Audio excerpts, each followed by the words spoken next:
This episode of Steve's Outdoor Adventures is sponsored by the Farwide app, outdoor intelligence in the palm of your hand. The Patagonia region covers nearly all of the southern portion of mainland Argentina. Massive in size, it covers nearly 260,000 square miles. The magnificent Patagonian Andes lay to the west, and the flat and arid La Pampa region to the north, the Atlantic Ocean to the east, and the Strait of Magellan to the south. It is the land that time has left behind, with an arid high desert area in some places, but cold enough to have the Perito Moreno Glacier in others. It is where Butch Cassidy and the Sundance Kid hid out before their ill-fated trip to Bolivia. And gauchos still ride high in the saddle on the working cattle ranches that are found throughout the region. A scenic landscape filled with amazing people and travel that provides a cultural experience unmatched anywhere else on earth. It is one of my favorite places, and this week I have brought my good friend Dakota Russell, the brand manager of Bergara Rifles, to South America to hunt for red deer during the peak of the roar. It is the end of March, fall in the Southern Hemisphere, and similar to early October in the Western United States. And it is the time to be here. For those of you who watched last week's program, this is part 2 of our Argentine hunting adventure as we continue our pursuit of trophy, free-range red stags. My name is Dakota Russell, and I'm the brand manager at Bergara Rifles. I grew up hunting with my dad in Georgia at a really young age. I was brought outside into the whitetail woods at about 6 months old, and I really and truly kind of enjoyed all aspects of it. So I killed my first deer when I was 5 years old. My dad took me every weekend, and from there on, it was really just something that was a passion of mine, even at that young age, and really hasn't stopped since then. My dad would drive me to a bait store, and that's where my first job was. And from there, we actually started opening up a retail store for an archery shop. I worked the archery shop throughout high school, and from there I went to college and started working at Bergara Rifles, and I'm still at Bergara Rifles now today.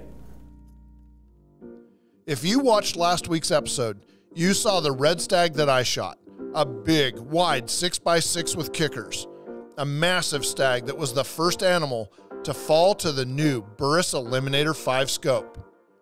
But that was last week, and now it's Dakota's turn.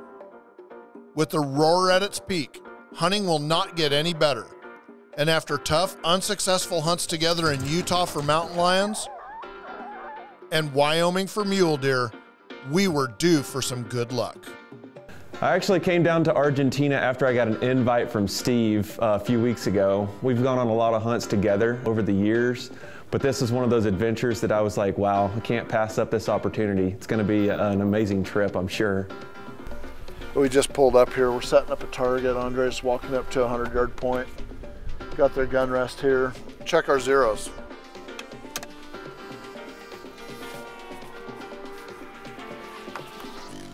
This week, Dakota is hunting with the new Bergara Premier Series MG Light carbon fiber rifle, featuring the Carbon Cure technology.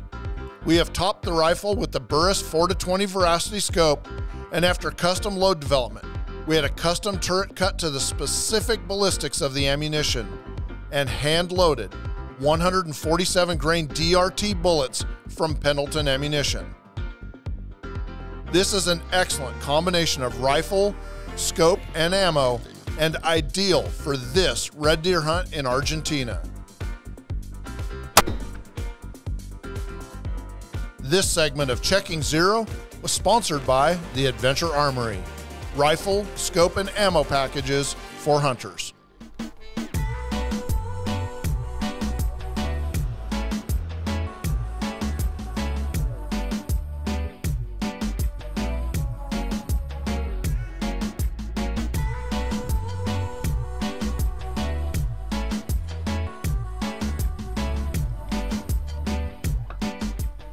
He's dead center in the hillside right there. Oh, he's going up on the side of the hill? Yeah, he's on the side of the hill going up with a hind right next to him. I got him. Here. That was a great first day. You know, we just got here, got to Bariloche, went and offloaded our gear, came out on the ranch, all of us. Just took a tour. We probably saw 300 or 400 deer. There's deer right here. Like 200 yards away, there's a bunch of red deer standing there. I just hardly wait to get back up here first thing in the morning, watch the sunrise on this incredible landscape, and you'll find a big stag. One thing about Argentina, every day is filled with interesting people. And every evening, you eat a late, big dinner with amazing Malbec wine, followed by a great night's sleep, dreaming of roaring stags. And before you can finish that dream, your alarm clock goes off early, and it's time to start the next day, living that dream. This segment of Steve's Outdoor Adventures is sponsored by Burris Optics and the new Eliminator 5. This segment of Steve's Outdoor Adventures has been sponsored by Bergara Rifles, a passion for precision, every barrel, every rifle. All right, let's roll.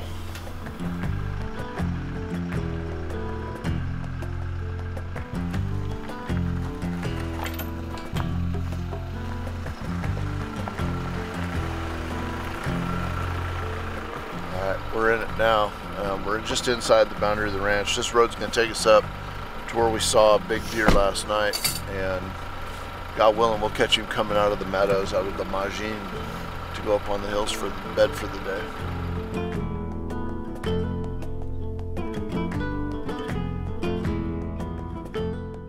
We arrived at our hunting spot just before daylight, but the roars were already well above us.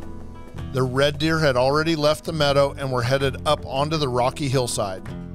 We knew the big stag from the night before was up there somewhere, so we had to go look.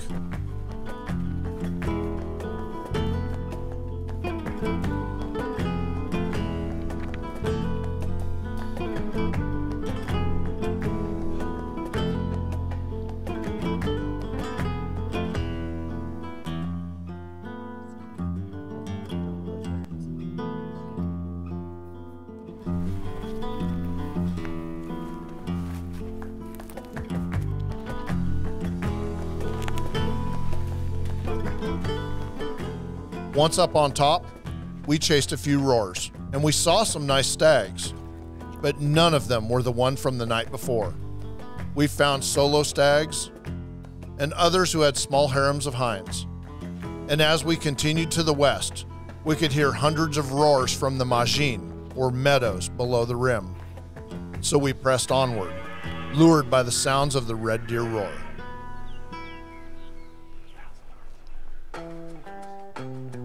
As we looked down on the meadow area below us, we could see hundreds of deer, and the roars were constant and loud, with dozens of stags competing for the hinds and the right to breed them. There were so many deer, it was like looking at the South American version of the Serengeti.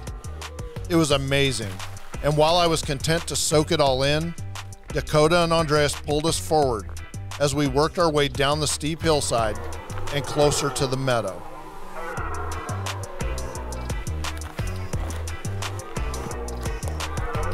All right, guys, so we've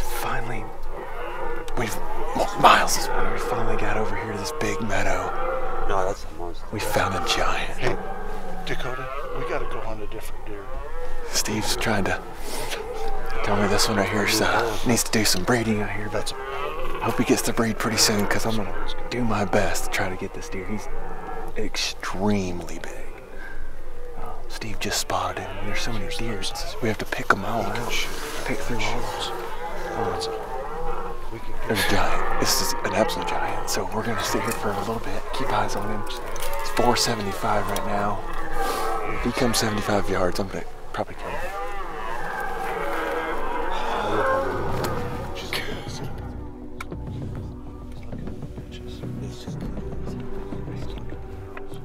As we started glassing through all of them, Steve actually saw one that he really thought stood out more than the rest of them. Now, there's a ton of great stags here, so for me, not ever hunting Argentina or red stags, didn't really know what I was looking for. But whenever I saw the one that Steve was picking out, I was like, holy cow, this thing is next level. He's got so much trash, crowns, extras. We knew we had to get down there and get in range on this stag. Once we ran out of cover, we had to move across the open hillside, slowly and crawling, moving only when we had cloud cover to hide our movement, all the while hoping that one of the hundreds of sets of eyes below us wouldn't see our descent.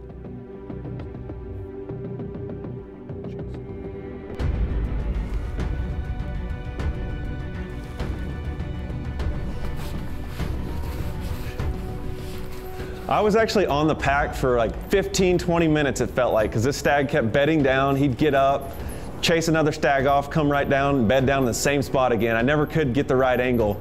Felt like eternity we sat on this stag all morning.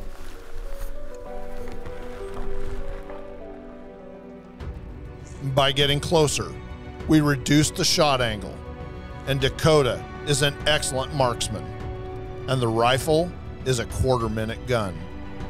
I knew that this stag was in trouble at only 450 yards.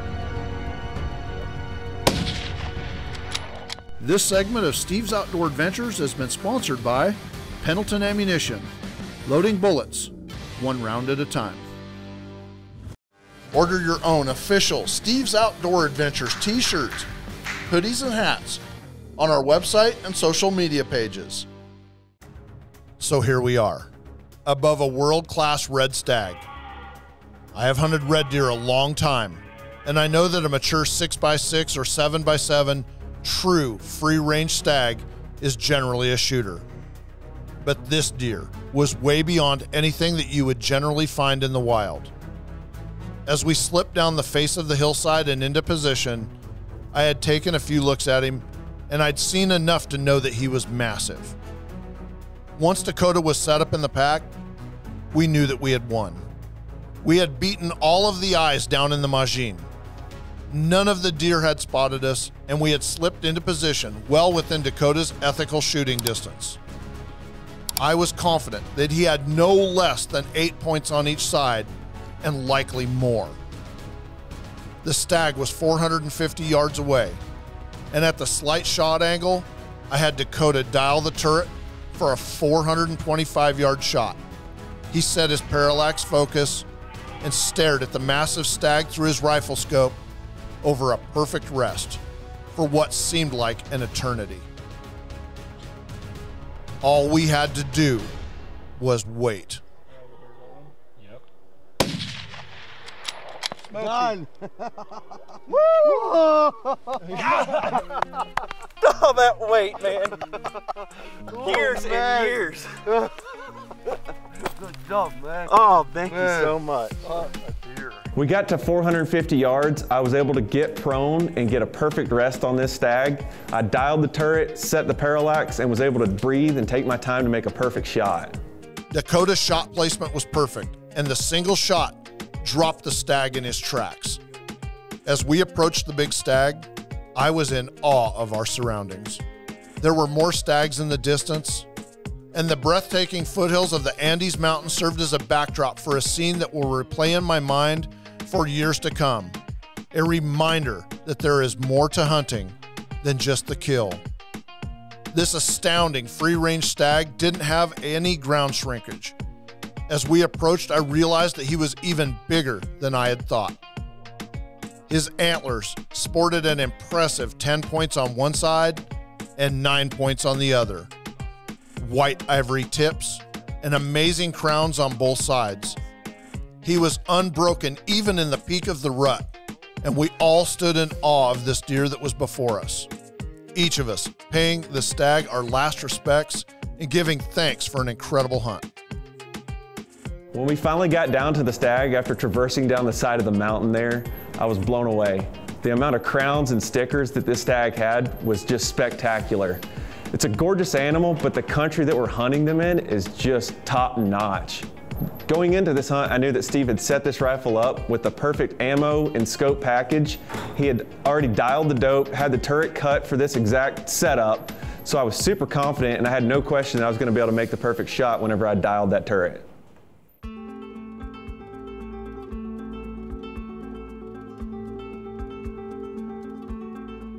Finally, we reluctantly loaded the stag into the truck and drove him to the ranch headquarters to be field dressed, skinned, and properly cared for.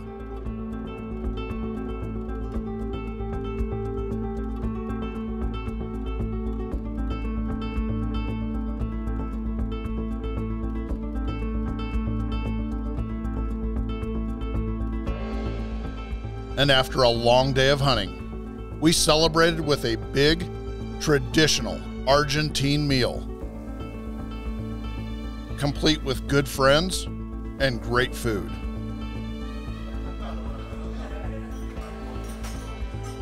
It had been a hell of a day, and one that none of us would ever forget.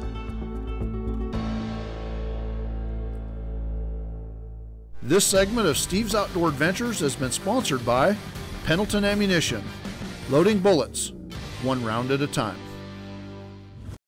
This segment is sponsored by Adventure Armory, rifle, scope, and ammunition packages shipped, ready to shoot. If you'd like to book this week's adventure for yourself, give our office a call. We will gladly take your calls, answer your questions, and help you book the hunting or fishing adventure of a lifetime.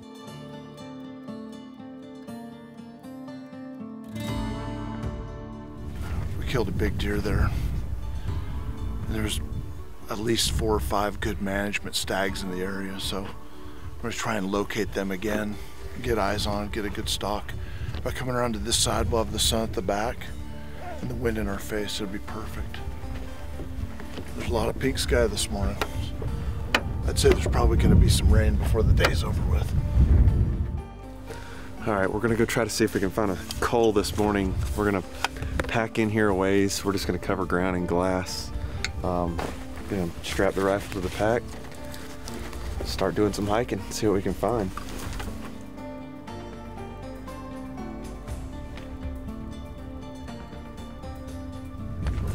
All right, we just crested the hill up here. Andres has eyes on a big herd, like it's a big bunch of red deer. They're starting to make their way back toward the foothills. So these deer, some of them stay out in bed along the edge of the meadow, and some of them go up into the rocks, but they typically work this way. We've got a strong wind in our face, and we're gonna have the sun right at our backs. It's ideal. We gotta move up, we gotta get up there before they either get past us or move further out into the Majin and get out of range. So we gotta get up there and get eyes on them.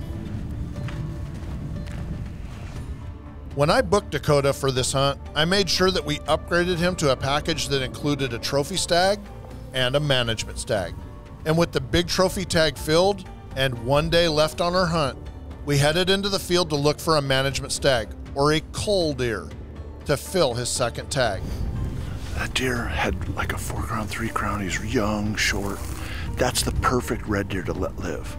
We would never look at that deer, even as a trophy right now on a tag out here. We're looking for a cull, a 5x2, a 4x3, something that's old and stunted and just regressing, something different, right? Something that doesn't fit the genetic profile of a trophy red deer. Andres is up there looking for some more. He wants us to get up there. We gotta go, but that's the type of deer we want to leave on the mountain this year. We'll come back in 2 years and get him. As we moved up the hillside to a vantage point overlooking the big herd of red deer, we found another lone stag, younger and staying away from the bigger herd stags. We navigated around him and found a spot to glass the Majin below. And it wasn't 2 minutes before Andres spotted a perfect management stag feeding at the base of the hill right below us. Using the rocks and brush for cover, we closed the distance and slipped in behind some big rocks and had a perfect setup and an ideal rest.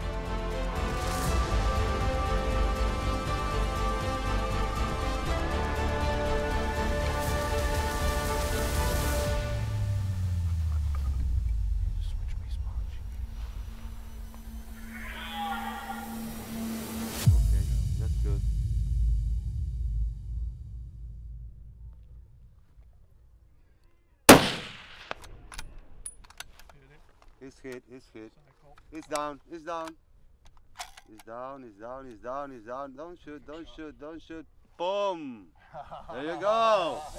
Good call. Good call. Beautiful. That's awesome. Empty. As we made our way down off the mountainside and over to the Stag, we immediately realized that not only was this a perfect management deer, but that he had been brutally mauled in fights with the bigger herd stags. His cape was scarred and damaged, and the rake marks showed the tale of many battles that he had lost in the previous weeks of the rut. The extensive damage was a reminder of how cruel nature can be, and once again, we gave thanks for the incredible animal and wrapped up what had been another memorable hunt. Jeez, I cannot believe that I didn't notice that. Yeah, he's been fighting hard, huh? Wow. Yeah, he got put on the ground and raked. Like, Yeah. that he was abused by somebody. He's been fighting for a while, too. Look at his back. Oh, he's all scarred up, bleeding. Yeah. The next day, we started the long journey home. The team and I headed back to Oregon, and Dakota back to his office at Bergara Rifles in Georgia. It was another amazing trip to South America, and Argentina has given me many hunting memories over the last few decades. And for any of you out there who have ever dreamed of going on the hunting adventure of a lifetime, please give our office a call. We're always available to take your calls, answer your questions, and help you book the hunting or fishing adventure of a lifetime. Unfortunately, that's all the time we have for this week's show. But please remember to join us again next week when we bring you another amazing episode of Steve's Outdoor Adventures. If you enjoyed this episode, please click like and subscribe to see more of Steve's Outdoor Adventures right here on YouTube.